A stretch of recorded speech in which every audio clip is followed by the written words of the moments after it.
जय शंकर हर हर शंकर।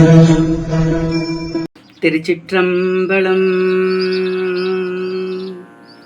தென்னாடுடைய சிவனே போற்றி, எந்நாட்டவர்க்கும் இறைவா போற்றி.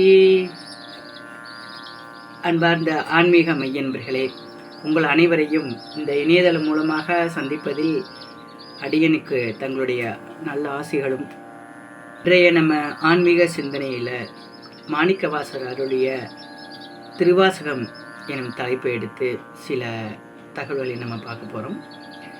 திருவாசகம் அப்படின்னு எடுத்துக்கிட்டோம் அப்படின்னா, திருவாசகத்திற்கு உருகாதார் ஒரு வாசகத்திற்கு முருகார் என்ற வாசகத்திற்கு இணங்க திருவாசகத்தில் எல்லாரும் திருவாசகம் முற்றோதல் பண்ணுறோம் அப்படின்னால பெருமையாக சொல்லிக்கிட்டு இருக்காங்க.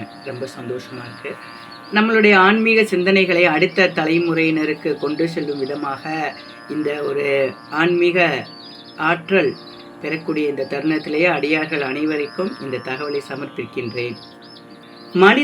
மனிதனுக்கு கூறிய நூல் திருக்குறள்.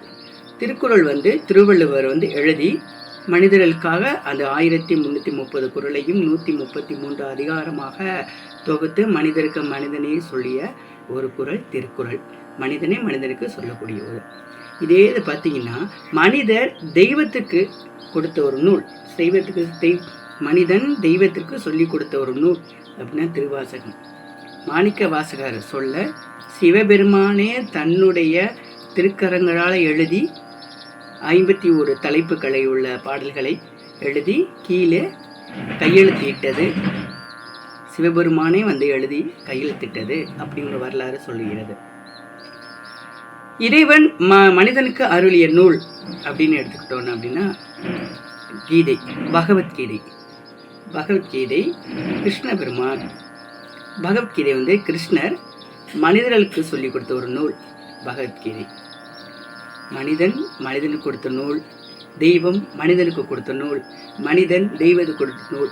அத்துணை நூல்களுமே நம்மளுடைய ஆன்மீக ஆற்றலை அடுத்த தலைமுறை கொண்டு செல்வதற்கும் ஆன்மீக ஆற்றலை உலகெங்கும் பரவ செய்வதற்காகவே அதிலிருந்து ஒரு விளக்கத்தையும் ஒரு தெளிவுரையும் கொடுத்துருக்காங்க. அதை பற்றி நம்ம விவரமாக பார்ப்போம். இன்று நம்ம பார்க்க இருப்பது திருவாசகம். திருவாசகம் எனும் தேன் எப்படி சுவைக்கணும் அப்படின்னா, அதில் முதல்ல அறிமுக உரை, முன்னுரை கண்டிப்பாக வேணும். தலைப்பு இல்லாமல் பேசக்கூடாது, பொருள் இல்லாமல் பாடக்கூடாது அப்படின்னு சொல்லுவாங்க. அதற்கு நாங்கள் திருவாசகம் மாணிக்க வாசகர் சொல்ல சிவபெருமானே நேரடியாக எழுதியது அப்படின்னு வரலாறு கூறுகிறது. திருவாசகத்தில் மொத்தம் 51 தலைப்புகள் உள்ளது. ஒவ்வொரு தலைப்புகளும் ஒவ்வொரு விஷயங்களை எடுத்துரைக்கிறது. இப்போ எடுத்துக்காட்டு எப்படி சொல்ல போகிறோம் அப்படின்னா, ஒரு குழந்தைகளுக்கு எப்படி படிப்பு ஏறலையோ, கல்வி ஞானம் வேணுமா, அதுக்குன்னு ஒரு தலைப்பு இருக்குது.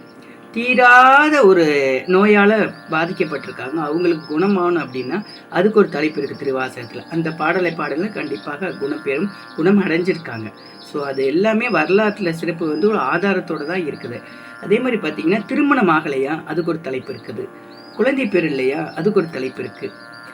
கணவன் மனைவி இல்லற வாழ்க்கையில் சந்தோஷமாக இல்லை, குடும்பத்தில் அடிக்கடி சண்டை சச்சரவுகள் வருது, அது சுமூகமாகி குடும்பத்தில் ஒற்றுமை வேணும் அப்படின்னா திருவாசகத்தில் அதுக்கு ஒரு தலைப்பு இருக்குது. அப்படின்னு வாழ்க்கையில் ஒவ்வொரு கட்டங்களையும் ஒவ்வொரு சூழ்நிலைகளும் அது மனிதனுக்கு சாதகமாக வாழ்க்கையில் சந்தோஷ நிலை அடையணும், வாழ்க்கையில் வெற்றி பெறணும், குடும்பம் நல்லபடியாக வாழணும் அப்படிங்கிறதுக்கு ஒவ்வொரு தலைப்புகளும் ஒவ்வொரு தகவலை நம்ம எடுத்துரைக்குது. நம சிவாய வாழ்க, நாதன் தாழ் வாழ்க. நம சிவாய வாழ்க, நாதன் தாழ் வாழ்க. இமை பொழுதும் என் நெஞ்சில் நீங்காதா தாழ் வாழ்க. ஓகழி ஆண்ட குருமனிதன் தாழ் வாழ்க. ஓகழி ஆண்ட குருமனிதன் தாழ் வாழ்க. ஆகமமாகி நின்ற அன்னிப்பான் தாழ் வாழ்க.